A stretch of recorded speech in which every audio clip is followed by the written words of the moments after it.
Praise the Lord. இந்த செவ்வாய்க்கிழமை காலையிலே உங்களை சந்திப்பதிலே மிகுந்த சந்தோஷம். இந்த நாளுடைய ஆசீர்வாதத்துக்காக ஒரு வேத பகுதி வாசிப்போம். அது லூக்கா 2:11. இன்று கர்த்தராகிய கிறிஸ்து என்னும் இரட்சகர் உங்களுக்காக தாவீதின் ஊரிலே பிறந்திருக்கிறார்.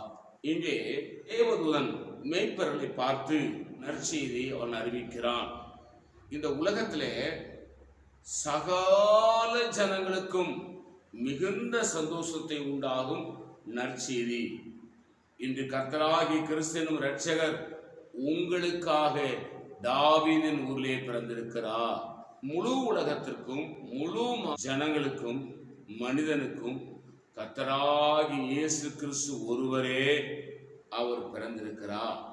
எதற்கு என்று சொன்னால், நம்மளை ரட்சிக்கும்படி, நம்மளை ஆசீர்வதிக்கும்படி, நம்மளை பாதுகாக்கும்படி என்பதை மறந்து விடாதீர்கள். அதனால்தான் தூதன் சொல்றான், இன்று கர்த்தராகிய கிறிஸ்து என்னும் இரட்சகர் உங்களுக்காக தாவீதின் ஊரிலே பிறந்திருக்கிறார். அப்படியானால் இந்த தீர்க்கதரிசனம் 2000 ஆண்டுகளுக்கு முன்பாக சொல்லப்பட்டது.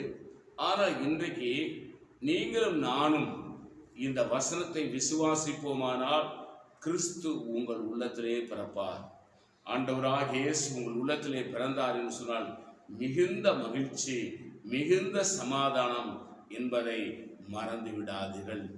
நம்மை ரட்சிக்க, நம்மை ஆசீர்வதிக்க, நம்மை சமாதானத்துக்குள்ளே கொண்டு போக, நம்மளை பாதுகாக்க இயேசுவை தவிர வேறு இரட்சகரும் ஆண்டவரும் இல்லை என்பதை விளங்கிக் கொள்ளுங்கள். நான் உங்களுக்காக ஜெபிக்கிறேன். பரிசுத்த பிதாவே, நீர் எங்களோடு என்னோடு நீர் பேசின நல்ல வார்த்தைகளுக்காக சொல்கிறேன். இந்த வார்த்தையின்படி எங்களை ஆசீர்வதிங்க. இயேசு நாமத்தில் வேண்டிக் கொள்கிறோம் பிதாவே. ஆமென். God bless you. கர்த்தர் உங்களை ஆசீர்வதிப்பாராக.